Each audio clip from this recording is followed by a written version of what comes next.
you look at everything they did on defense and you get really excited, and you look at everything they did on offense and you get really frustrated. Starting with everything that happened up front, that offensive line. I would say is a mess, but certainly was a mess in that game. But man, the offensive line is a mess, and It is. it's so frustrating when you see what they've done as far as putting resources into the offensive line, whether it was signing Aaron Banks, whether it is giving Zach Tom the contract extension, whether it is drafting Anthony Belton in the second round and you're using a premium pick there. I mean, that was all stuff that happened this offseason, right? You take Josh Myers out of the equation. That has long been your worst offensive lineman, and that isn't even close, really. You subtract him from the equation. You move Elton Jenkins, and the line got worse. What? Yeah. Like, it looked terrible. If we had Josh looked, Jacobs right now, our including offensive Elton. line would be better than it is right now. Just I mean, currently. including Elton Jenkins, though. And here Yeah. was the other thing. Something that I know, I think Mike Wall pointed this out on his social, which was, man, so well spotted. Like, just the operation, because it was their first game on the road. It's not something I would have thought of leading into. I mean, we did talk about like the noise factor and the fact that they had enjoyed 2 games at Lambeau to start the season. But man, it's the first time Elton, starting with this group on the road, and he's got his head down at the snap of the ball. They're going on silent count. He's snapping it with his head down. By the time he's lifting his head, whoever the defensive tackle is like crossed his face already and is halfway across the line of scrimmage. Like, that's got to get fixed, man. Like, that's got to change. I don't know what their operation might be, but it can't be that on the road. Like, just things like that just, it felt very un-Packers. It felt very, like, usually they're really on point when it comes to protection and what they're asking guys to do with simple stunts. That's not like the Browns were running a ton of exotic stuff. They just got their ass handed to them by a dude. Like, it wasn't just, oh, Jordan Morgan had a bad game, because I saw a lot of that. And you're right, Jordan Morgan had a bad game. Mm-hmm. But Rasheed Walker had a bad game. Jordan Morgan had a bad game.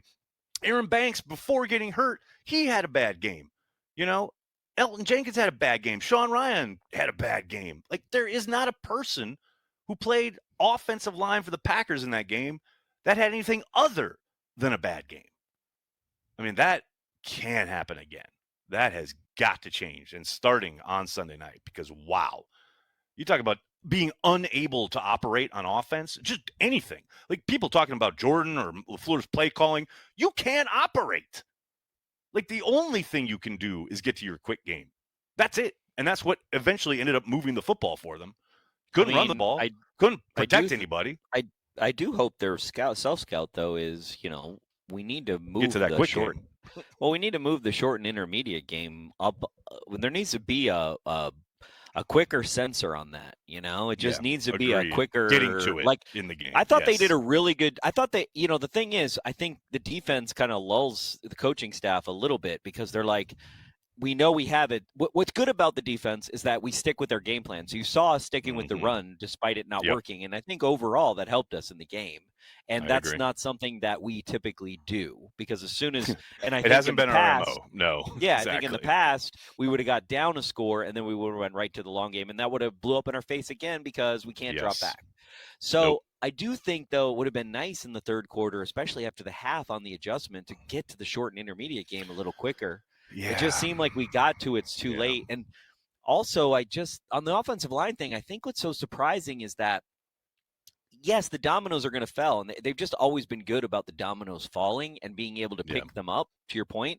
And I think in this case, like, almost the Jordan, I know a lot of people are like confused about the Jordan Morgan moves around the line, where it's like, what are you doing to this kid? Like, give him a second position, but making him go to a third or fourth position is freaking crazy. Him coming in for Zach Tom at right tackle was absolutely mind-blowing and mystifying. Like, hadn't played right tackle all summer. You have Anthony Belton, who started at right tackle. You got Kennard, who you traded for, who has started in the league at right tackle. And you put Jordan Morgan there, who hasn't played right tackle all summer for you? What? That was mind-blowing to me. I don't get that. And I understand. And to his credit, LaFleur was asked about it on Monday. Do you think you're maybe asking a little too much of this? Maybe you're doing a disservice to your young player. And Matt straight up said, I think there's some merit to that. Because it's a stark contrast to how they're treating Anthony Belton. All summer long, people were like, well, you're going to run him at guard? I remember Spoon asked point blank, is there any thought to, like, trying him out at guard? Like, no, we're going to, maybe eventually, but right now we're going to have him concentrate on tackle. Jordan Morgan's got to be sitting there going, hello? Can I concentrate on at least 2 positions, let alone 3? Like, I mean, don't get it twisted. He had a bad game. He got beat a lot, and he's got to play better. And the thing, like, moving around a lot doesn't excuse is the pre-snap stuff, the false starts that absolutely kill your drives. Like, that I don't care where you're lining up. You got to know the snap count. You got to be on your P's and Q's in that regard. It's hard enough to move the football in the league. It's really hard in that environment against that defensive front. You start, shooting yourself in the foot with false starts, game over, man. Yeah, as soon as we got behind, we didn't have no chance because we have no ability to push any kind of extra button in that game to give Jordan like not in that game. No, exactly.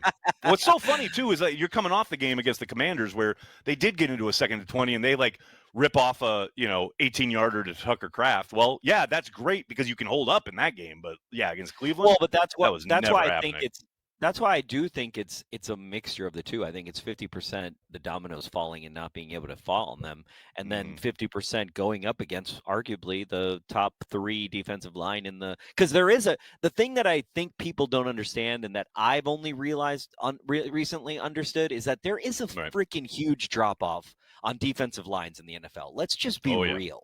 Okay, oh, yes. I'm sorry. There's a reason you pay a guy $188 million. Right. You know what I mean? The money is a thing that shows you how big the mountain is. It's an indicator, that's for sure. Like, absolutely. Like, yes. And Myles Garrett's the second one. Like, basically, I don't know if he's the second now, but he's right up there. No, he's the highest now. Now I think he's the highest. He's or the maybe highest. no, Micah did Micah beat him? Micah beat him, I think. You're right. But yeah, there's a reason they paid him what he paid him. No doubt. And the rest of those guys are great. Like, man, Mason, that rookie that they got. Well, from as Michigan, we've seen, he was kicking Sean Ryan's ass all game. As we've seen with our defense, like even a good offensive line against our defense has to double Micah, which opens up the whole game. Which just opens up one-on-ones and opportunities. No question about it. Man,